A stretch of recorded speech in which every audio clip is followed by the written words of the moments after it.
말씀 제목은 하나님께서 당신을 통해 세상을 바꾸십니다 라고 정했는데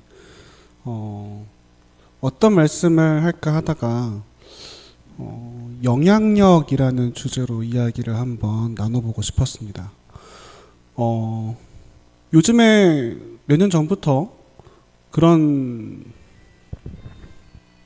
저 어릴 때만 해도 얼굴이 잘생겼다거나 얼굴이 예쁘다고 해서 유명해지는 건 아니었어요. 그렇죠? 얼굴이 잘생겼거나 예뻐도 뭐 가수로 데뷔를 하거나 배우로 데뷔를 해야 그 사람이 유명해지는 거였지, 그냥 단순히 얼굴이 예쁘다거나 잘생겼다고 유명해지거나 그럴 수는 없었습니다. 근데 요즘에는 어떻죠? 그냥 예쁘지 않아도 예쁜 것처럼 그 화장을 하고 유명해지시더라고요. 가끔 저는 자세히는 모릅니다만 그 방송하시는 분들 인터넷 방송하시는 분들 중에서 이렇게 그 방송 화면과 실물이 너무 다르다, 뭐 이런 소문도 있고 그런 이야기도 있죠. 그런 이야기들이 나오는 이유가 뭔가 하고 생각해 봤을 때 우리가 그런 영향력의 시대를 살아가고 있는 것이 아닌가 싶어요. 예전에는 그런 유명한 사람이 되기 위해서는 좀 더 어려웠는데 요즘은 조금 더 쉬워진 것 같고, 그런데 그런 유명한 사람들의 지금 식으로 말하자면 뭐 인플루언서라고 말하는, 아니면 인터넷 방송하시는 분들, 뭐 그런 사람들의 말 한마디에 뭐 가끔 어떤 가게가 망하기도 하고 어떤 가게는 흥하기도 하고 어떤 지역이 뭐 욕을 먹기도 하고 어떤 사람이 칭송을 받기도 하고 막 그런 영향이 일어나죠. 인터넷 글 하나에도 많은 사람들의 마음이 흔들리고 작은 영상 하나가 수많은 사람들의 삶을 바꾸기도 하는 것이 지금 현재 우리가 살아가고 있는 시대가 아닌가 싶습니다. 그런데 그렇게 많은 사람들이 영향력을 발휘하려고 하는 이 시대에 또 한 가지 재밌는 게 그 어린아이들의 꿈이 요즘 많이 말하죠.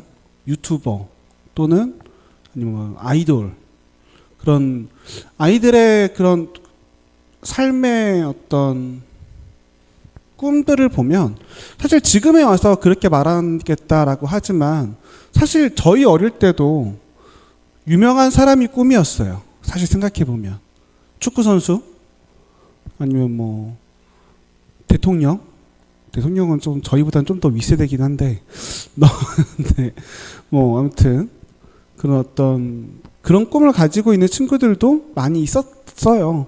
물론 이제 저희 때는 좀 더 뭐 경찰 아니면 소방관, 남자애들 같은 경우는, 아니면 여자애들 같은 경우는 이제 선생님이 꿈인 친구들이 참 많았던 것 같은데, 어쨌든 많은 사람들이 옛날부터 지금까지 영향력 있는 사람의 삶을 꿈꿔왔다라는 거예요.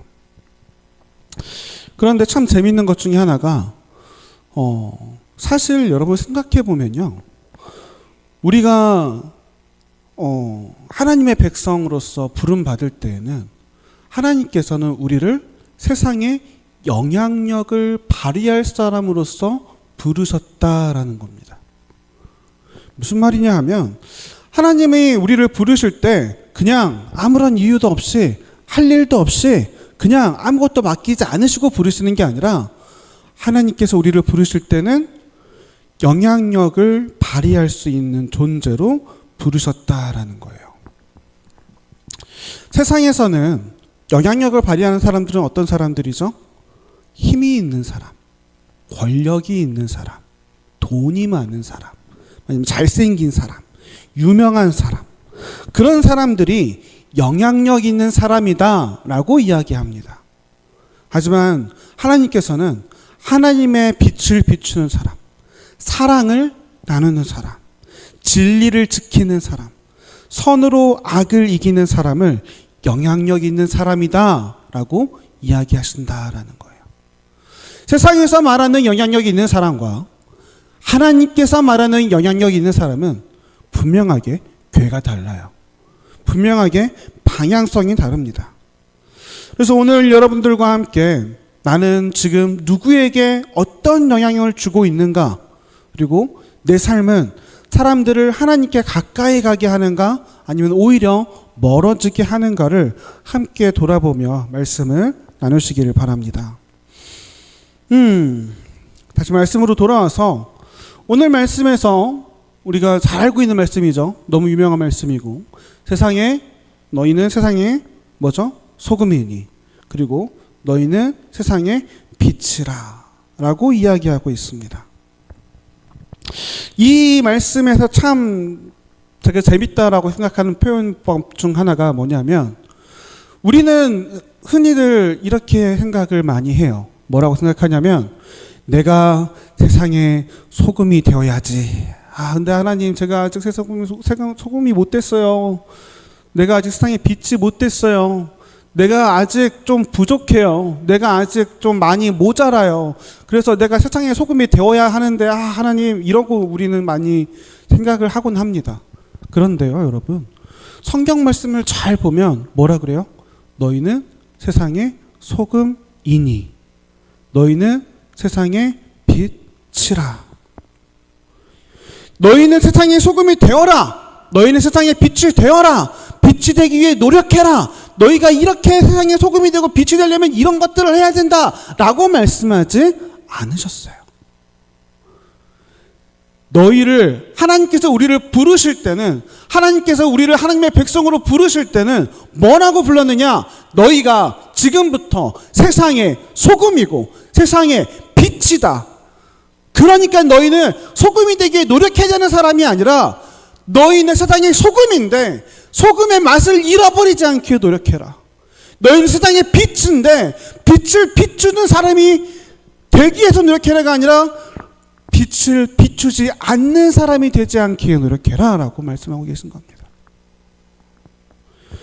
이미 세상에 영향력이 있고, 이미 세상의 소금이고, 이미 세상의 빛이기 때문에 영향력을 잃지 않는 소금이 되라는 것, 영향력을 잃지 않는 빛이 되라는 것, 그것이 바로 믿는 사람들을 하나님께서 부르신 본질의 모습이다라는 거예요.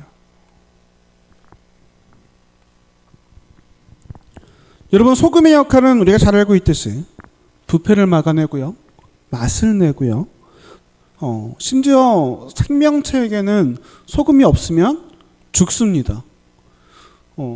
저도 상당히 오랜 시간이 지나서 얼마 전에 많이 오래 지나지 않아서 알게 된 건데, 소금은 일정 기간 이상 섭취를 못하면 죽는다고 하더라고요, 사람도. 그래서 좀 신기하다 그랬는데, 그만큼 효과가 크다라는 거예요. 빛의 역할은 뭐죠? 어둠을 몰아내고 길을 보여주고 방향을 잡게 해주고, 그 외에도 참 많은 역할들을 하는 것이 소금과 빛이다라는 거예요. 무슨 말이냐 하면, 소금과 빛은 세상에 꼭 필요한 것이다라는 겁니다. 세상에 꼭 필요한 것. 없어도 되는 것이 아니라, 없으면 아쉬운 것이 아니라, 있으면 그냥 좀 편한 것이 아니라, 없으면 안 되는 것. 그리고 하나님께서 우리를 부르신 그 정체성이 무엇이냐? 우리는 바로 세상에 없어서는 안 될 존재로 하나님께서 부르셨다라는 겁니다. 여러분, 이 땅에는 시간이 지날수록 많은 어려움과 많은 혼란과 많은 고난과, 지금도 처처의 전쟁과 기근이 들고 있고, 많은 사람들이 상처 가운데, 많은 사람들이 고통 가운데 신음하고 있습니다. 그런데 그럴 때일수록 우리가 하나님의 자녀된 사람으로서, 하나님의 백성으로서 성도들의 선한 영향력이 더욱더 필요하다라는 거예요. 세상에서 어디 저기 아프리카나 아니면 어디 다른 러시아나 우크라이나 전쟁에서 필요하다라는 게 아니라, 여러분 주변만 봐도 어때요? 상처 많은 사람들이 너무나 많아요. 우리 주변에도 보면 도움이 필요한 사람들이 많이 있습니다. 여러분의 직장에서, 여러분의 가정에서, 여러분의 일터에서, 여러분의 사업장에서, 여러분의 학교에서. 여러분, 우리는 그 말을 들어야 돼요. 저 사람은 다르다. 저 사람은 다르다. 저 사람은 우리와는 다르다. 이 말을 들어야 돼요. 왜? 하나님이 그러려고 우리를 부르셨거든요. 하나님이 그러려고 우리를 부르셨다라고 오늘 말씀에서 말하고 계신 거예요. 너는 세상에 빛으로 내가 불렀고 너는 내가 세상에 소금으로 불렀다라고 말하고 계신 겁니다. 그러므로 우리는 우리가 있는 곳에서 그 말을 들어야 돼요. 너가 필요해. 너가 있어야 돼. 당신이 있기에 우리가 여기까지 올 수 있었다라고 그들의 고백을 우리가 들어야 한다라는 겁니다. 우리가 필요한 존재라고 그들이 고백할 수 있어야 한다는 겁니다. 말씀에 야고보서 2장 17절 말씀에 이런 말씀이 있습니다. 이와 같이 행함이 없는 믿음은 그 자체가 죽은 것이라. 행함이 없는 믿음은 여러분 죽은 것이라고 했어요. 여러분은 우리의 삶 속에서 우리의 믿음의 삶 속에서 과연 우리의 믿음의 행함이 얼마나 되는지 되돌아봐야 한다라는 거예요. 여러분 베드로전서 2장 12절 말씀 다 같이 한번 볼까요? 혹시 띄워주실 수 있나요? 베드로전서 2장 12절 말씀 앞에 보고 그냥 읽으실게요. 너희가 이방인 중에서 행실을 선하게 가져 너희를 악해 간다고 비방하는 자들로 하여금 너희 선한 일을 보고 오시는 날에 하나님께 영광을 돌리게 하려 함이라. 뭐라고요? 너희의 선한 일을 보고 너희가 선한 행실을 하는 것을 보고 너희의 행실에 선한 것을 보고 다른 사람들이 하나님께 영광을 돌리게 하려 하는 것이 하나님의 뜻이다라는 겁니다. 사람들은 우리가 교회를 다닌다라고 말한다고 해서 우리를 다르게 보지 않아요. 우리가 주일날 교회에 나간다고 해서 우리를 특별하게 보지 않습니다. 그럼 어떻게 보죠? 우리가 어떻게 사는지를 봐요. 우리의 삶이 어떠한 모습인지를 봅니다. 우리의 말이 친절한데 우리의 행동이 거칠다면 그 사람의 삶은 영향력이 없습니다. 교회는 다니는데 그가 정직하지 않다면 그는 영향력이 없습니다. 그가 예배는 드리는데 가정에서 다른 가족들에게 폭언과 폭행을 일삼는다면 그는 영향력을 끼칠 수 없습니다. 여러분 진짜 선한 영향력은 삶에서 나오는 거예요.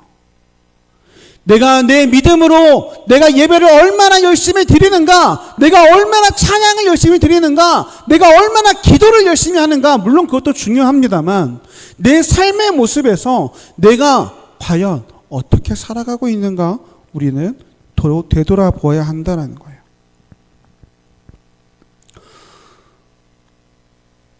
얼마 전에 저희가 이제 사람을 한 명 더 이제 일하는 곳에서 뽑아야 돼서 이제 면접을 이렇게 몇 번을 봤는데 아직 정하지는 못했습니다만 거의 한 명으로 내정이 되었어요. 왜 내정이 됐냐면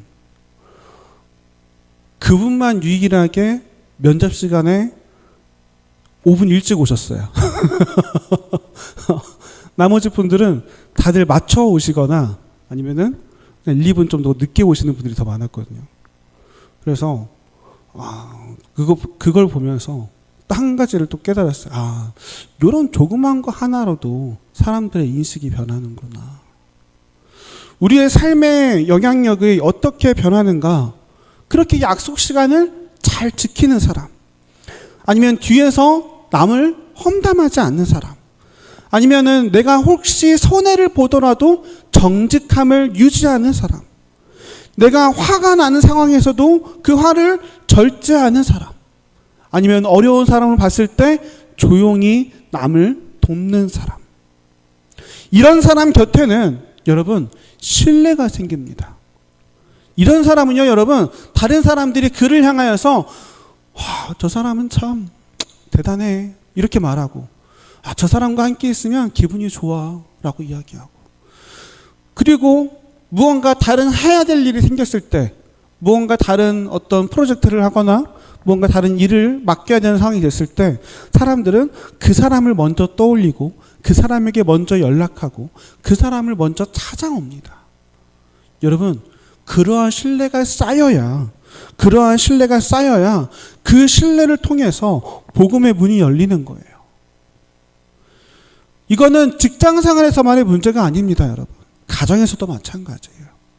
가정 안에서도 교회를 다니는 내가 가족들에게 신뢰를 받고 있지 못하다면 여러분, 죄송하지만 그 가족은 전도하기 힘듭니다. 여러분, 그렇지 않나요? 사실 우리가 가족을 전도하기 힘들다라고 말하는 가장 큰 이유가 뭘까라고 생각을 해보면, 가족은 나를 너무 잘 알아서 그래요. 나의 부족한 부분, 나의 연약한 부분, 내가 가족한테 짜증내던 부분, 내가 가족한테 투덜대던 부분, 그런 모습들을 다 아니까 널 보니까 야, 별로 다른 게 없는데 뭐하러 널 따라다니냐? 약간 이런 게 되는 거죠. 여러분, 그러한 신뢰, 저 사람은 믿을 수 있다라는 신뢰, 저 사람은 참 믿을만하다는 신뢰, 저 사람은 참 선하다라는 신뢰, 저 사람은 참 정직하다라는 신뢰, 저 사람은 참 믿을만하다라는 신뢰, 그 신뢰가 쌓이면요, 여러분, 그 신뢰를 통해서 자연스럽게 복음이 전해져요. 그 신뢰가 그 사람들의 마음의 문을 열어줍니다. 그 신뢰가 그들의 삶 속에 하나님의 복음을 넣어줍니다. 그런데 그러한 신뢰가 우리의 삶 속에서 쌓아지지 않고 있다라고 한다면 오히려 내가 쌓은 그 신뢰가 아닌 부정의 모습으로 인해서 복음의 문을 닫는 거예요. 내가 해온 행동들로 인해서 복음의 문이 닫혀요.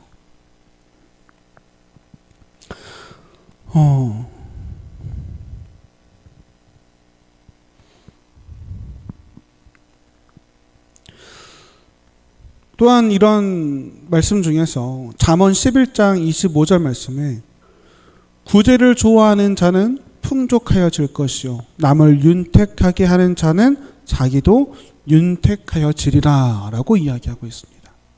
많은 사람들이 성경 말씀을 통하여서 아니면 또는 삶의 지혜로서 사실 많은 문화권에서 그러한 말들이 나와요. 무슨 말이요? 선한 행동을 하면 나중에 그 사람이 그 선한 대가를 받는다라고 많은 사람들이 많은 문화권에서 이야기하고 있다라는 거예요. 에베소서 4장 32절 말씀 한 번만 올려주시겠어요? 에베소서 4장 32절 말씀 우리 다 같이 한번 읽어보겠습니다. 서로 친절하게 하며 불쌍히 여기며 서로 용서하기를 하나님의 그리스도 안에서 너희를 용서하심과 같이 하라. 서로 친절하게 하며 불쌍히 여기며 서로 용서하기를. 제가 지금까지 쭉 선한 것들에 대해서 이야기를 하는데 어떤 사람들은 간혹 그런 이야기를 합니다. 선한 영향력에 대해서 이야기하면 어떤 분들은 그렇게 이야기해요. 그것도 돈이 있어야 하는 거 아닌가요? 내가 유명해져야 할 수 있는 거 아닌가요? 내가 능력이 있어야 하는 거 아닌가요? 내가 시간과 돈과 능력이 있어야 선한 영향력을 펼칠 수 있는 거 아닌가요? 아니요, 여러분. 하나님은 작은 친절을 통해서 그들의 삶에, 우리의 삶에 역사하십니다. 그냥 엘리베이터 안에서 마주치는 이웃들에게 먼저 인사하는 것, 지친 사람에게 따뜻하게 수고하였다고 말 한마디 건네주는 것, 식당에서 그 일하시는 분들에게 감사하다라고 이야기하는 것, 그리고 우리 가족들에게 가족의 수고를 알아봐주고 고생했다라고 고맙다라고 이야기하는 것, 또는 주변의 아픈 이웃들에게 먼저 연락해서 괜찮은지 안부를 물어봐 주는 것. 그런 거 하나하나가 선한 영향력이다라는 거예요. 그런 작은 친절이 어떻게 보면 사소해 보여요. 어떻게 보면 별것 아닌 것처럼 보입니다. 하지만 여러분, 그런 작은 친절 하나하나가 누군가에게는 마음의 위로가 되고요. 누군가에게는 놀랍게도 그 사람의 생명을 살리는 일이 되더라라는 거예요. 우리가 살면서 그런 이야기 많이 들어보잖아요. 목숨을 끊으려 했는데 누군가에게 걸려온 안부 전화 한 통으로 그가 마음을 고쳐먹고 다시 한번 살아내고자 했다라는 이야기가 얼마나 많이 있습니까? 얼마나 많은 사례로 남아 있습니까? 여러분, 여러분의 주변 사람들에게 작은 친절들을 베푸시는 한 사람이 되기를 바랍니다. 여러분의 한마디가 다른 사람들을 살릴 수 있어요. 여러분들이 건네는 여러분의 가족에게 건네는 그 한마디도 그들의 삶을 바꿔놓을 수 있어요. 여러분의 부모에게, 여러분의 자녀에게 친절한 그 한마디가 그들의 삶을 바꿔놓을 수 있다는 거예요. 많은 사람들이 가족에게 오히려 더 잘 못하는 경우가 많아요. 왜냐? 익숙하니까, 편하니까, 짜증내기도 하고, 더 투덜대기도 하고, 친절하게 대하기가 더 어려운 경우도 많이 있습니다. 하지만 여러분, 여러분의 가족들, 여러분의 친척들, 여러분의 사촌들에게 더 친절하실 수 있었으면 좋겠어요. 그러면 그들의 삶과 여러분의 삶이 분명히 변화하는 놀라운 기적의 역사가 그곳에서 일어날 겁니다. 고맙다고, 감사하다고, 고생했다고, 참 대단하다고 한마디씩만 해주시길 바래요. 오늘 교사원 신예배인데 우리 교사분들도 매주 학생 여러분들에게 감사 기도도 쓰게 하시고 또 좋은 말들도 많이 해주시는 줄로 알아요. 그런데 또한 오늘 여기 계신 집사님들도 오늘 가정에 돌아가시면 여러분의 자녀에게 칭찬 한마디씩은 꼭 해주시길 바랍니다. 많은 부모들이 생각보다 자녀들에게 칭찬을 많이 안 해주세요. 그러면 사실 그 자녀들의 모습에서도 우울한 감이 생기더라고요. 왜 우리 부모님은 나한테 칭찬을 안 해주지? 자녀들 그렇게 생각하시더라고요. 여러분들이 여러분의 자녀에게, 그리고 여러분의 부부에게, 그리고 여러분의 부모님들에게 꼭 칭찬 한마디씩, 하루에 하나씩 건네주시길 바랍니다. 그게 여러분의 가정에 하나님의 복음이 내려오는 또 하나의 통로가 될 수 있다라고 믿습니다. 또한 여러분, 선한 영향력은 제가 보니까요, 여러분, 이건 조금 어려운 이야기이긴 합니다만, 고난 속에서 그 선한 영향력이 더 빛을 발하는 일들이 많더라라는 거예요.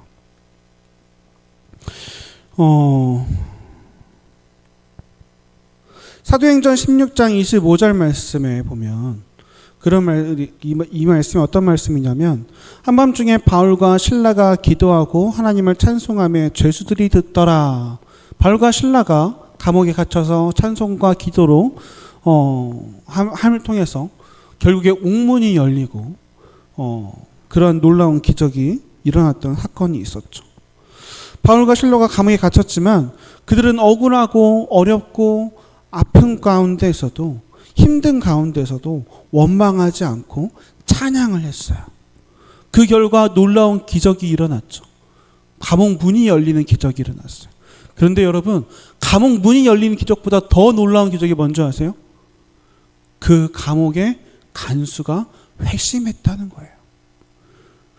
그 바울과 실라의 모습을 보면서 그들은 그랬을 거예요. 도대체 어떻게 저렇게 고생하는 모습으로, 저렇게 어려운 모습으로 어떻게 찬양을 부를 수 있지? 어떻게 감사를 드릴 수 있지? 그들은 고민했을 거예요. 그들은 걱정했을 거예요. 도대체 저런 어떤 이상한 애들은 도대체 어떤 생각을 가지고 있는 애들일까? 그래서 비웃었을 겁니다. 정신이 이상한 놈들이라고 생각했을 거예요. 그런데 어때요? 그들의 기도와 찬양으로 감옥 문이 열렸어요. 기적이 일어났어요. 그들은 그 순간 깨달은 거예요. 아, 저들이 저렇게 찬양할 수 있고 저들이 저렇게 감사할 수 있었던 데에는 이유가 있구나. 그리하여 간수가 회심하고 그의 가정이 구원을 받았다라는 거예요. 여러분, 우리가 좋을 때, 우리의 삶이 평안할 때, 우리의 삶이 기쁠 때 우리가 웃을 수 있는 건 너무 쉬워요. 너무 간단한 일입니다. 그런데 여러분, 우리의 삶이 어려울 때, 우리의 삶이 고난 가운데 있을 때, 우리의 삶에 정말 시험이 찾아왔을 때 우리의 믿음을 지키는 것은 어려워요. 그런데 여러분, 그 가운데 믿음을 지키잖아요? 그러면 놀라운 일들이 일어납니다. 세상이 놀라요. 병 가운데 감사하고 실패 가운데서 다시 일어나고 성적 속에서 정말 상처 속에서도 용서하고 경제적 어려움 속에서도 정직함을 유지할 수 있는 사람, 이런 사람들이 진짜 영향력이 있는 사람들이에요. 이런 사람들이 진짜 선한 영향력을 가지고 있는 사람들이에요. 그 사람을 보면서 다른 사람들이 고민해요. 놀래요. 왜? 어떻게 감사할 수 있지? 어떻게 기뻐할 수 있지? 어떻게 찬양할 수 있지? 여러분, 우리가 그러한 사람들이 되실 수 있기를 바라요. 진짜 영향력이 있는 사람. 고난 가운데서도 우리에게 고난이 찾아오더라도 우리가 모든 것들을 다 어려운 상황에서도 그 모든 것들을 하나님께 맡기고 하나님께 감사를 올릴 수 있는 사람. 그리하여 우리의 모습을 통하여서 다른 사람들이 회심하게 만드는 사람.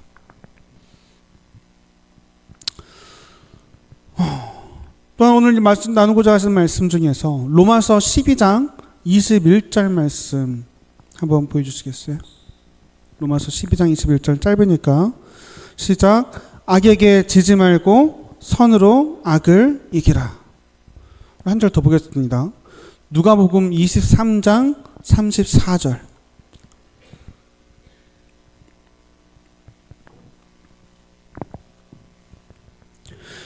이에 예수께서 이르시되 아버지 저들을 사하여 주옵소서 자기들이 하는 것을 알지 못함이니이다 하시더라.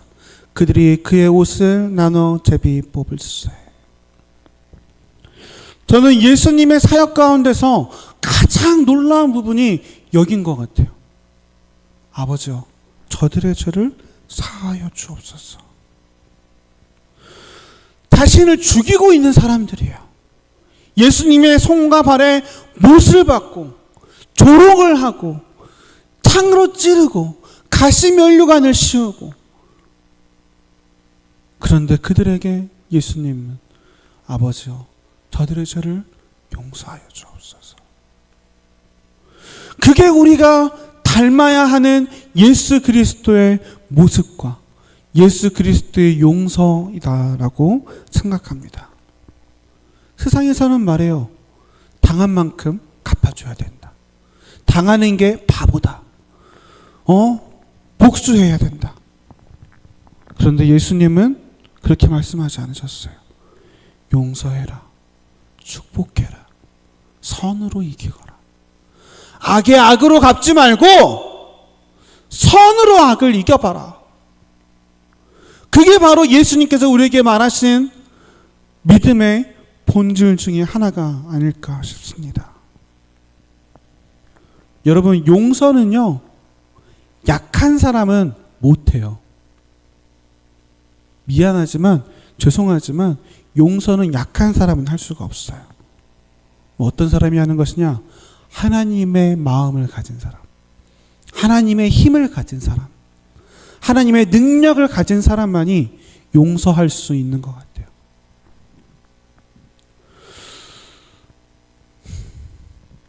여러분 안에서 분명하게 상처가 있고 미운 사람도 있고 서운한 사람도 있을 겁니다.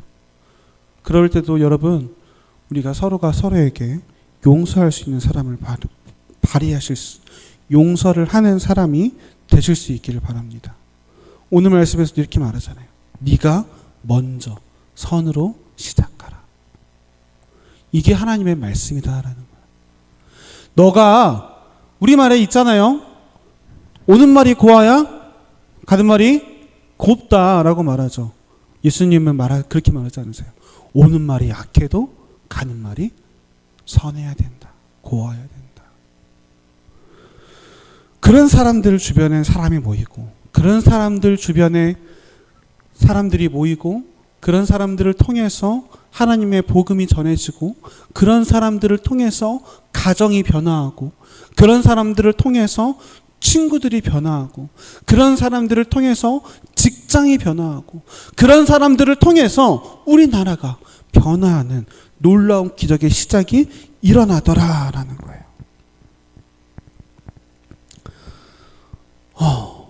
또한 아까 전에 잠깐 말씀을 했었지만, 오늘 오전 예배 때 목사님께서 말씀하실 때 신명기 6장 6절 7절 말씀하실 때 쇠마에 대해서 이야기하시면서 이런 말이 나왔죠. 이 말씀을 내 자녀에게 부지런히 가르치며. 디모데후서 1장 5절 말씀 한 번만 보여주시겠어요? 디모데후서 1장 5절 말씀.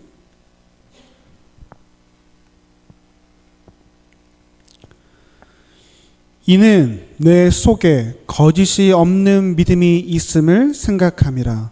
이 믿음은 먼저 내 외조모 로이스와 내 어머니 유니게 속에 있더니 내 속에도 있는 줄을 확신하노라. 내 속에 있는 거짓이 없는 그 믿음이 있는데 그게 뭐예요? 너의 외할머니와 너의 어머니의 마음속에 있던 그 믿음이다라고 사도 바울이 디모데에게 이야기하고 있는 거죠. 여러분, 여러분의 믿음이 여러분의 자녀에게 전달될 때에는 여러분 말로만 전달되지 않아요. 여러분의 믿음이 여러분의 자녀에게 전달될 때에는 여러분의 삶으로 전달됩니다.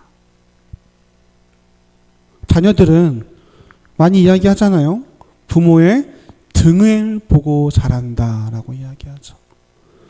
여러분, 부모가 기도하면요, 자녀도 기도를 자연히 배워요. 여러분, 부모가 성경 말씀을 보면요, 자녀도 자연스럽게 성경 말씀을 봅니다. 부모가 감사하면 자녀도 감사를 배우고, 부모가 예배를 우선하면 자녀도 하나님을 예배하는 법을 배웁니다. 그런데 여러분, 내가 말씀을 읽지 않으면 내 자녀도 말씀 안 읽어요. 그렇죠? 우리 교육에 관련돼서 이야기할 때 그런 말을 하곤 해요. 교육에 관련된 강사분들이 가끔 이제 그런 정신학적 분야에 계신 분들, 그런 분들이 그런 말 하죠. 아, 우리 애가 너무 산만해요. 우리 애가 말을 안 들어. 우리 애가 공부를 안 해요. 그러면 그분들이 뭐라 그래요? 본인의 모습을 되돌아보세요. 아, 우리 애들은 책을 안 읽어요. 어머니 책 읽으세요? 그렇죠? 우리의 자녀들은요, 부모의 모습을 보고 배울 수밖에 없어요. 부모의 삶의 모습이 자녀의 삶의 모습이 되더라고요. 저도 저희 자녀들이 아직 어리지만 가만히 보고 있으면 저희 자녀들도 부모 보고 배우더라고요. 그래서 참 많은 회개와 많은 노력을 하고 있습니다만, 아직 많이 못 고쳤지만, 어쨌든 믿음에 관한 것도 마찬가지예요, 여러분. 여러분이 만약 내가 이번 주에는 무슨 일이 있어서 교회는 못 나가겠다, 그렇게 한 게 한 번, 두 번, 세 번 쌓이다 보면요, 여러분의 자녀들을 어른이 돼서 교회에 안 나와요. 왜 그런 줄 아세요? 일이 있으니까. 일이 있으니까 교회 안 나가는 거예요. 바쁘니까 안 나가는 거예요. 언제 나간다 그래요? 바쁜 거 끝나면. 언제 끝날지는 모르죠. 여러분의 자녀가 기도를 안 한다? 여러분의 가정에서 여러분이 얼마나 기도하시는지 되돌아보면 답이 나올 거예요. 여러분들의 자녀가 성경 말씀을 안 본다? 여러분이 여러분의 자녀 앞에서 성경 말씀을 보시고 계신지 되돌아보아야 합니다.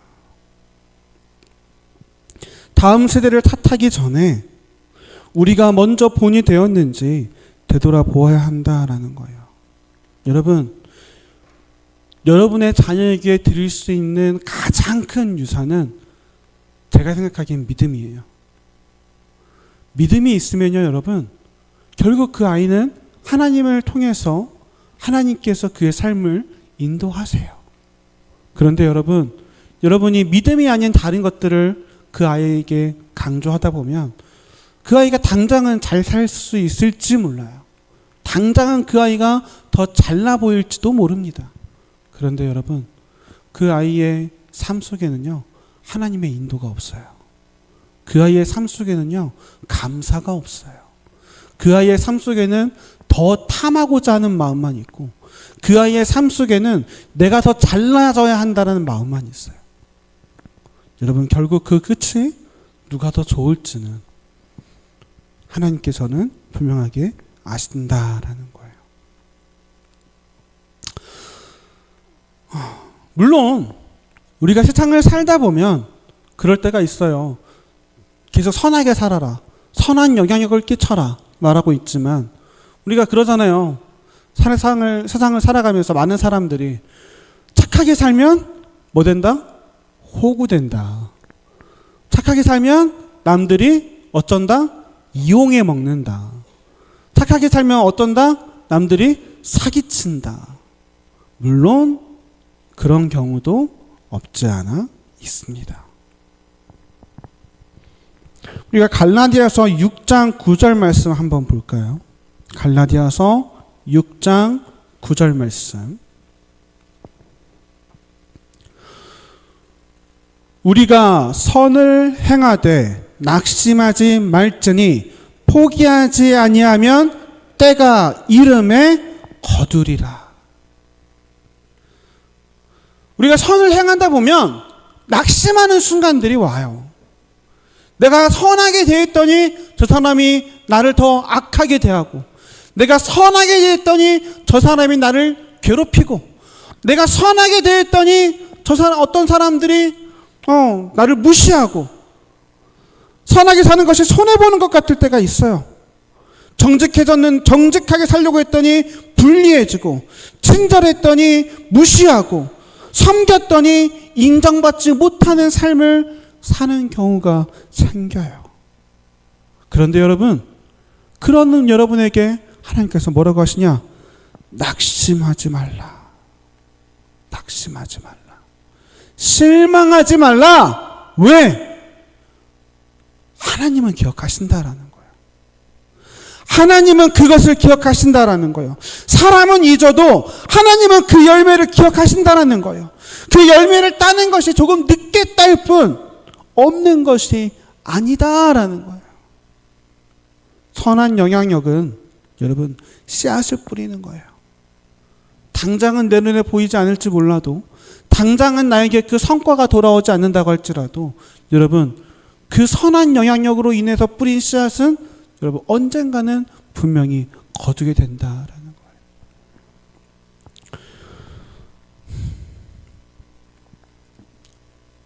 오늘 말씀을 같이 나누는 우리 교회 교사분들, 그리고 우리 교회 성도님들,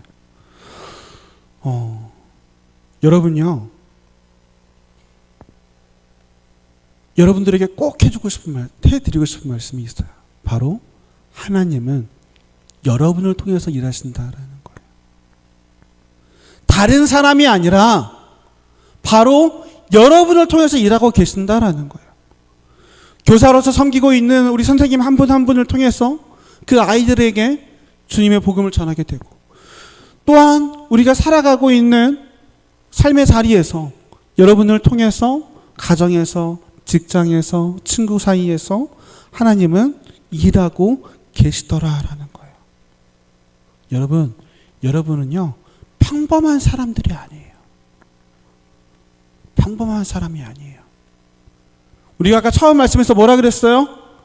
너희는 세상의 소금이요, 너는 세상의 빛이라고 했어요. 여러분은요, 하나님이 세상 속에 심어놓은 빛이에요. 하나님의 가정에 보내신 축복의 통로입니다. 여러분은 하나님께서 여러분의 직장에 세우신 복음의 증인들입니다. 여러분들의 삶의 자리에서 결단하시며 살아가실 수 있기를 바라요. 우리 제 말을 한번 따라해 보시겠어요? 내 말이 사람을 살리게 하겠습니다. 내 행동이 믿음을 증거하게 하겠습니다. 내 친절이 누군가의 위로가 되게 하겠습니다. 내 용서가 내 가정을 회복시키게 하겠습니다. 내 삶 전체가 예수님의 향기가 되게 하겠습니다. 여러분들 한 사람 한 사람의 그 선한 영향력이 여러분의 가정을 바꾸고 여러분의 직장을 바꾸고 우리의 교회를 바꾸고 더 나아가서 우리의 세상을 바꾸는 그 시작 지점이 여러분이 되시길 바랍니다. 하나님께서 여러분을 통해서 일하고 싶어 하세요. 하나님이 여러분을 통해서 일하고 싶어 하시면서 여러분에게 말하고 계신 거예요. 네가 바로 소금이고 네가 바로 빛이야. 그러니까 네 역할을 해. 그러니까 네가 그 소금의 역할을 해. 그러니까 네가 그 빛의 역할을 해. 우리가 그 세상의 소금과 빛의 역할을 하나님께서 우리를 부르신 그대로 쓰임받을 수 있는 저와 여러분들이 되시기를 바랍니다. 기도하겠습니다.